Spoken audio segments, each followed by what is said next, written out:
తాకట్లో ఉన్న మీ బంగారాన్ని విడిపించి ఆ రోజు ఆన్లైన్ రేటుకి కొంటాం. Sharma gold company.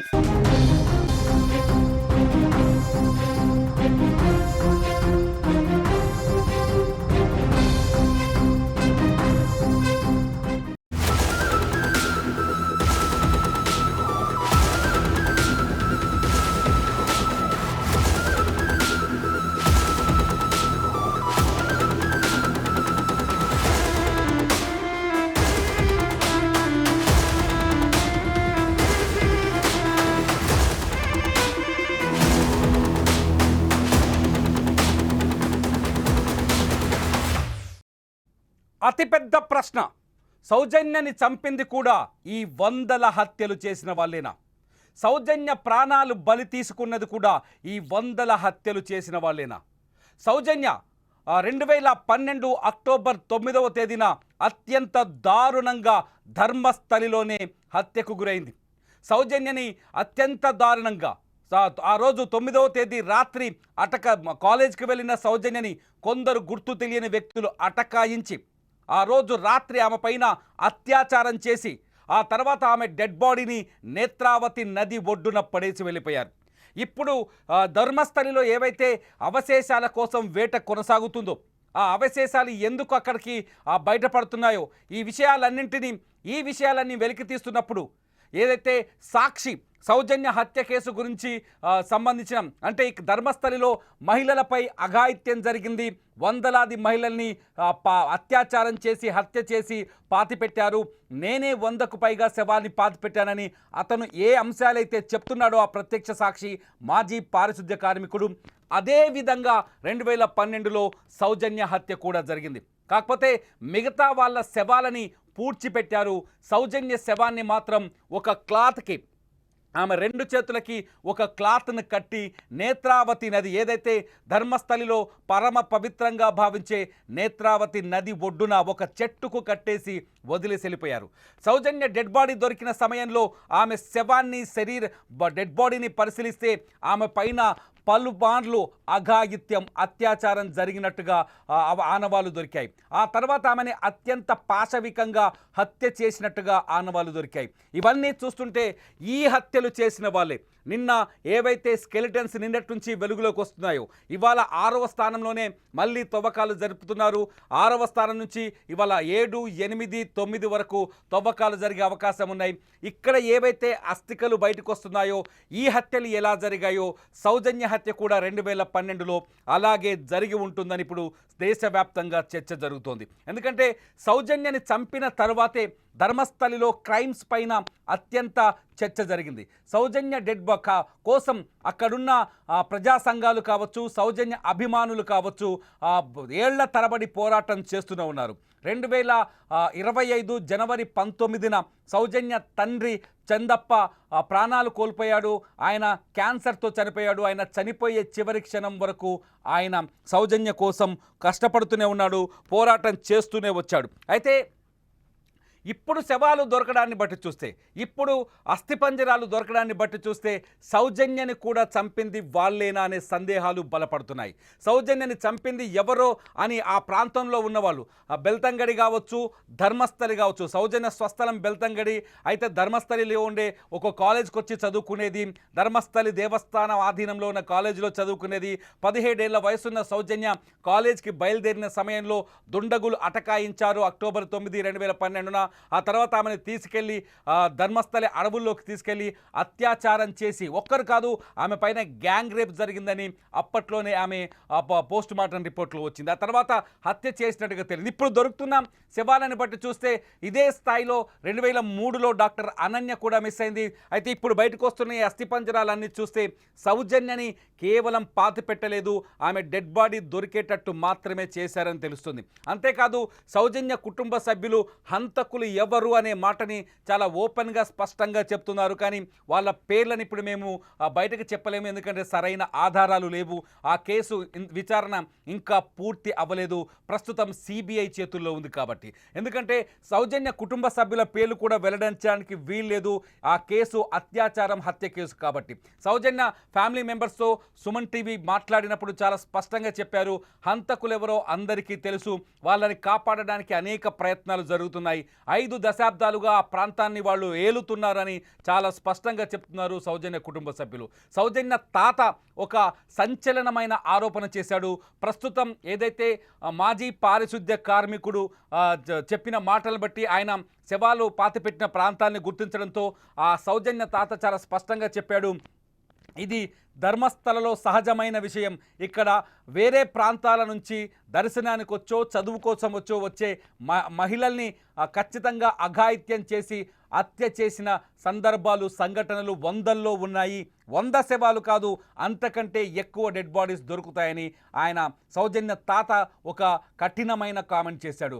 అంతేకాదు అడవుల్లో గతంలో వాళ్ళ 1979, 80లో కూడా అడవుల్లో అడవి పందులు కొన్ని చోట్ల అంటే ఫుడ్ కోసం తిండి కోసం తవ్వితే అక్కడ శవాలు బయటపడిన సందర్భాలు అనేకం ఉన్నాయని చెప్పుకొచ్చాడు. అంతేకాదు శవాలని పాతిపెట్టే ప్రక్రియ ఇప్పటికీ కూడా కొనసాగుతూనే ఉంది. అవి అనాథ శవాలని గ్రామ పంచాయతీ క్లెయిమ్ చేస్తున్నప్పటికీ ఎక్కువ శవాలు అత్యాచారం చేసిన శవాలే, హత్య చేసిన శవాలే ఉన్నాయని సౌజన్య తాత చెప్తున్నాడు.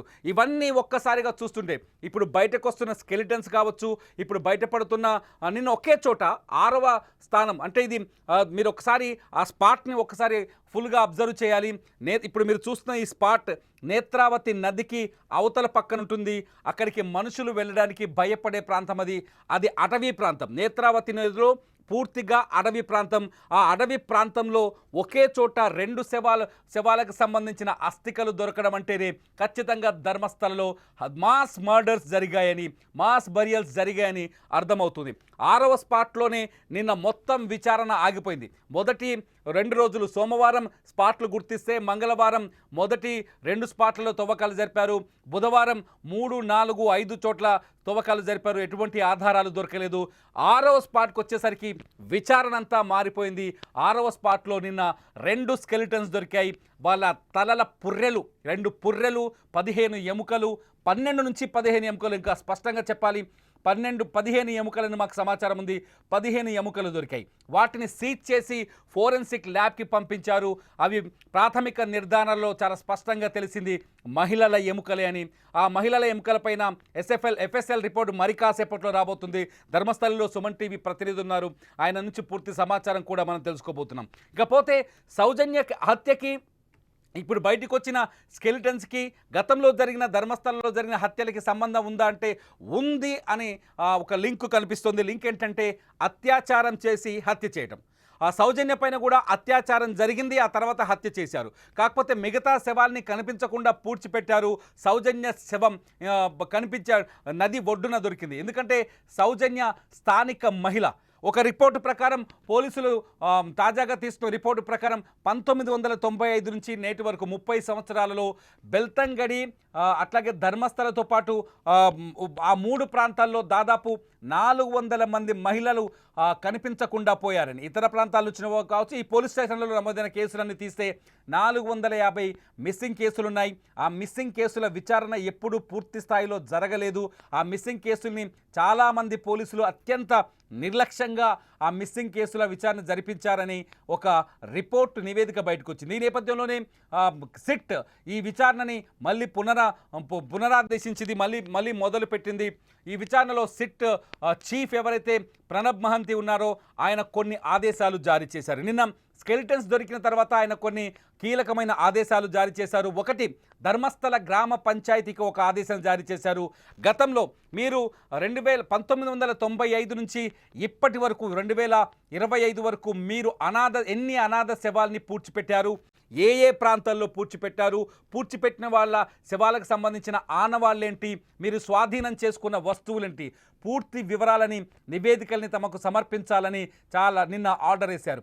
అంతేకాదు దక్షిణ కన్నడ జిల్లాలో మిస్ అయిన మహిళల వివరాలు 1995 నుంచి 5 వరకు ఒక రిపోర్ట్ ఈ 10 ఏళ్లకు సంబంధించి, అట్లాగే 2005 నుంచి 2015 వరకు ఒక రిపోర్ట్, 2 రిపోర్ట్లు, 20 సంవత్సరాలకు సంబంధించి 2 రిపోర్టులు తమకు అందించాలని దక్షిణ కన్నడ పోలీసులకు కూడా ఆదేశాలు జారీ చేశారు. ఎప్పుడైతే స్కెలిటన్స్ దొరికాయో, స్కెలిటన్స్ దొరికిన వెంటనే ఈ సిట్ బృందానికి కర్ణాటక ప్రభుత్వం మరొక 20 మంది సిబ్బందిని జత చేసింది. ఎందుకంటే తవ్వకాల్లో వేగవంతం చేయాలని చెప్పేసి. అంతేకాదు హత్యలు జరిగిన మొత్తం ప్రాంతాన్ని పరిశీలిస్తే అన్ని చోట్ల సౌజన్య వాయిస్ వినిపించడం, ఎవరిని విచారించినా సౌజన్య గురించి చెప్పడం, ఇదంతా ప్రస్తుతం ధర్మస్థలలో ఏ ఒక్క అవశేషాలు బయటపడుతుండొచ్చో, ఒక్కొక్క అవశేషాలు బయటపడుతుండడంతో ధర్మస్థలలో సౌజన్య అనే అమ్మాయి గురించే అక్కడ మాట్లాడుతున్నారు. ఆ హత్య కేసు ఇప్పుడు మళ్ళీ తెరపైకి వచ్చింది. 2012లో ఒకసారి సౌజన్య హత్యలోకి వెళ్తే, ఆ వివరాల్లోకి వెళ్తే, 2012లో అక్టోబర్ 9వ తేదీన సౌజన్య 17 ఏళ్ల బాలిక అత్యంత దారుణంగా అత్యాచారానికి గురై ఘోరంగా హత్యకు గురైంది. ఈ ఘోరం ఎవరు చేశారన్నది ఇప్పటికీ తెలియలేదు. దాదాపు 11 ఏళ్ల వరకు ఈ కేసులో నిందితులు దొరకలేదు. అసలు 2012 అక్టోబర్ 9వ తేదీన ఏం జరిగిందనేది అసలు ఆ రోజు నుంచి ఈ రోజు వరకు ఒక్కసారి పరిశీలిస్తే అనేక సందేహాలు కలుగుతున్నాయి. కర్ణాటక రాష్ట్రంలోని దక్షిణ కన్నడ జిల్లా ధర్మస్థలం సమీపంలోని పంగల గ్రామానికి చెందిన 17 ఏళ్ల సౌజన్య ఉజేరాలోని శ్రీ ధర్మస్థల మంజునాథేశ్వర SDM కళాశాలలో ప్రీ యూనివర్సిటీ కోర్సు చదువుకునేది. సౌజన్య ఇంటి నుంచి కాలేజీకి సుమారు 5 కిలోమీటర్ల దూరం ఉంటుంది. సౌజన్య ఎప్పటిలాగే 2012 అక్టోబర్ 9వ తేదీన కూడా తన కాలేజీకి వెళ్ళింది. ఆ రోజు వాళ్ళ ఊరిలో ఒక చిన్న పండగ జరిగి ఉండడంతో సౌజన్య ఉదయం 7:30కే కొత్త బట్టలు వేసుకొని కాలేజీకి వెళ్ళింది. కానీ ఆ రోజు కాలేజీలో స్పెషల్ క్లాస్ ఉండడంతో ఫ్రెండ్ బాక్సులో భోజనం షేర్ చేసుకుంది. క్లాస్ అయిపోయిన తర్వాత మధ్యాహ్నం 3:30కి తను నేత్రావతి బస్ స్టాప్లో దిగింది. అక్కడి నుండి వాళ్ళ ఇంటికి 3 కిలోమీటర్ల దూరం ఉంటుంది. మీరు స్క్రీన్ పైన చూస్తున్నారు నేత్రావతి బస్ స్టాప్. ఈ బస్ స్టాప్లోనే సౌజన్య ఆ రోజు దిగింది. ఎవరూ తోడు లేకపోవడంతో సౌజన్య ఒక్కతే నడుచుకుంటూ ఇంటికి బయలుదేరింది. 1 కిలోమీటర్ దూరం వెళ్ళిన తర్వాత ప్రకృతి వైద్యశాల వాచ్మెన్ ఆమెను చూశాడు. అలా కొంచెం దూరం నడుచుకుంటూ వెళుతుంటే సౌజన్యకు వాళ్ళ మేనమామ కూడా కనిపించాడు. పండగ రోజు కూడా ఇంత లేటుగా ఎందుకు వస్తున్నావని తన మేనమామ అడగడంతో కాలేజీలో స్పెషల్ క్లాస్ ఉందంటూ కొంత సమయం సౌజన్య తన మేనమామ రోడ్డుపైనే మాట్లాడుకున్నారు. ఆ తర్వాత సౌజన్య ఇంటి వైపుగా బయలుదేరింది. కానీ ఇంటికి చేరలేదు సౌజన్య. మేనమామ మాట్లాడిన తర్వాత ఇంటికి వెళ్ళలేదు సౌజన్య. ఆ రోజు రాత్రి 7:30 అయింది. సౌజన్య ఇంటికి రాకపోవడంతో వాళ్ళ అమ్మ వెంటనే తన భర్తకి ఫోన్ చేసి విషయం చెప్పింది. రోజు 3-4 గంటలకే వచ్చే సౌజన్య తన కూతురు ఆ రోజు 7:30 అయినా ఇంకా ఇంటికి రాకపోవడంతో వెంటనే సౌజన్య ఫ్రెండ్స్కి ఫోన్ చేశారు. సౌజన్య మీ ఇంట్లో ఉందా అని అడిగారు. కానీ ఆమె నేత్రావతి బస్ స్టాప్ దగ్గర బస్ దిగిందని, తమ ఇంట్లో పండగ ఉండటం వల్ల తొందరగా బయలుదేరామని, సౌజన్య వాళ్ళ ఇంటి వైపు నడుచుకుంటూ వెళ్ళిందని సమాధానం వచ్చింది. ఇది ఇప్పుడు మీరు చూస్తున్న ఈ ప్లేస్ అంతా సౌజన్య నడుచుకుంటూ వెళ్ళిన ప్రాంతం. ఈ ప్రాంతంలోనే సౌజన్య చివరిగా కనిపించిన ప్రాంతం. దీంతో కుటుంబ సభ్యులు సౌజన్య ఇంటికి రాకపోవడంతో మరింత భయపడిపోయిన సౌజన్య తండ్రి తన బంధువులందరికీ ఫోన్ చేశాడు. అప్పుడు సౌజన్య వాళ్ళ మామ, నేను సౌజన్యని మధ్యాహ్నం 3:45 మా ఇంటి రోడ్డులో నడుచుకుంటూ వెళ్ళడం చూశాను అని చెప్పాడు.